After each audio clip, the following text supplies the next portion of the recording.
when I first heard Roll Up Your Sleeves, I was instantly moved. I was like, what's the name of this artist? Where can I find more of her music? Do you remember the very first time you saw someone emotionally react to your music? Um, oh, yeah, I remember I was playing, it was like my first, I think, the EP tour, and I finished the show, and then someone had handwritten a note and left it at the merch desk for me. And I read it and I just started crying, and it was Oh, the wow. most emotional letter.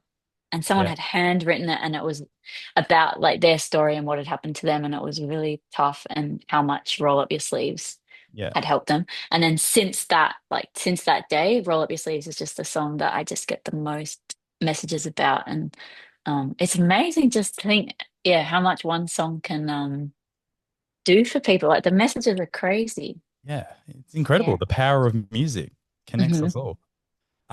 Fame can sometimes pull artists away from themselves. So I'd love to know what grounds you, like what keeps Meg Mac the person separate from Meg Mac the artist? Oh, probably my cats. I'm like looking at my cat right now. Okay. And then my family, and just like, yeah, because pretty much like I only look like this today because I did an interview before someone, they did my makeup because it was on TV. But Yeah. most of the time I'm like just in my pajamas at home. So it's Fair like enough. I don't really feel like I'm, yeah.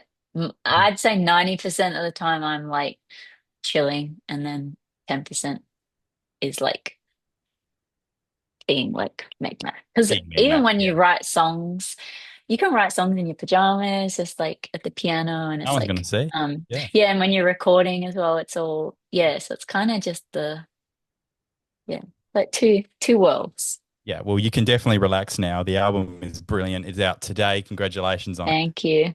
Thank Um, you. I love the title of it. It feels playful, but it also kind of feels protective in a way, like someone finally reclaiming their space. So I love to know what part of your life did you need to take back when you wrote this record? So I'd say I'm a perfectionist, and then I get really stressed, and I really try and like control everything, and I don't like leaving anything to chance. And I've been like that for so long, and I reckon like my whole career, I've spent a lot of it being quite stressed and like scared, and like um unsure about, yeah, like I couldn't just relax into it. And then when I was making this album, it really taught me that you can't predict the future, you can't control the outcome, you can't, yeah, you really can't control life. Like life is just gonna throw at you what it's gonna throw at you. And I had to learn that. And then this album is me kind of like letting go of that. I'm still trying, but yeah, because there's songs in it where, I talk about like, I think Outdone kind of sums up the feeling where I'm like, gone to see the fortune tellers and the psychics, and you try and um figure out life, and you'll never figure it out. Hmm. It's just impossible. So you may as well just have fun. And Yeah, I yeah. imagine it'd be quite daunting releasing a new project. You're putting that out into the world, all your secrets and everything. Yeah. It's such a weird thing that we do. I don't know. Artists they carry songs for years before they're ready to release them. Is there a track Yeah. on this album that's been waiting for the right moment? Yeah, Now You Know Hmm. has, oh my God, it's so old. And I've been trying to get it right for years and years and Yeah, years. And then finally I got it right. that's the oldest one. Okay, Yeah. cool. I'd love to talk about something I recently found out about you. You're Hmm. obsessed with this green ogre. I don't know if you've heard of the guy. His name is Shrek. Yeah. You've said your family loves Shrek so much. They even Yeah. started calling you Shrek, and then everyone in the household Yeah. got the same name as well. Like Um, literally I'll have a text message saying like, congratulations, Shrek, on well done, my Shrek. album. Great release. So proud of you, Shrek.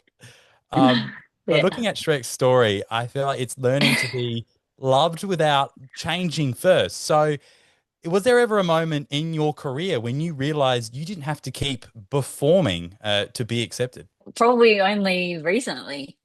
Hmm. Like I used to be so terrified for interviews that I would not know what to say, and I'll kind of say nothing. And I thought I had to be what people wanted me to be or what they thought I don't know. I really struggled with it. And then it's more recently, I don't know, maybe it's just getting older that I'm just like, oh, whatever. I would never tell anyone that I was obsessed with Shrek. That is so something that is really embarrassing, but it's the truth. But I would That's out ne there. if Yeah. someone said like, "What's your favorite movie?" I would never say it's Shrek, even though it's No, you should be proud about it. Shrek. Everyone loves Shrek. He's got no haters, right? Be honest, has Shrek the plush toy ever traveled with you on tour for good luck? Is he coming on this tour? No, so my boyfriend got me a Shrek toy for my birthday once, but it's so ugly. Like it doesn't even look like Shrek. And then my friend also got me the other day a Shrek hat that has the ogre ears, and I have Shrek Crocs. Yeah. And then I did see at Chemist Warehouse the other day there's a Shrek perfume. Okay. But I kind of wanted to buy it as a joke, but it was like $30 and I'm like, is Huh. a bit much for a joke. But anyway, I have a Yeah. lot of Shrek stuff, but I don't wear it in real Gosh, he life. really is a big part of your life, right? Because I think people know, and it's kind of like this joke. And then now, like, if Mm. anyone needs to get me a gift, they'll just get me a Yeah. um, Shrek themed gift. Yeah. It's Meg Mac's birthday coming up. What should we get her? Oh, we'll get her some Shrek merchandise. Shrek, Why yeah. not? She'll love that. You often write about leaving and returning. But I want to know, do you think we ever truly arrive anywhere, either emotionally, artistically, or maybe even spiritually? Mm, yes, but then the next day you're on another journey. Like, I just think you Yeah. like, I just feel like you learn a lesson, and then another lesson just comes. Like, it just never ends. And I think that's like I find that so frustrating Yeah. about life. I'm like, why can't there be a finish line or like, okay, you're done, but you're never done. Mhm. It's that I guess that gives you a lot to write about though, because you're just like, what is the meaning of all of Yeah. this? It's so just Yeah. drives me crazy. Best thing to do is just live in the moment, I say. Enjoy it Yeah, while you that's can. I'm trying. I'm trying. Let's talk about this tour. It's my party. It's the Australian Theatre Tour. It kicks off February 27th. Now, this is a very intimate show. It's full of music and storytelling and a whole lot of fun. What are you most looking forward to about this tour?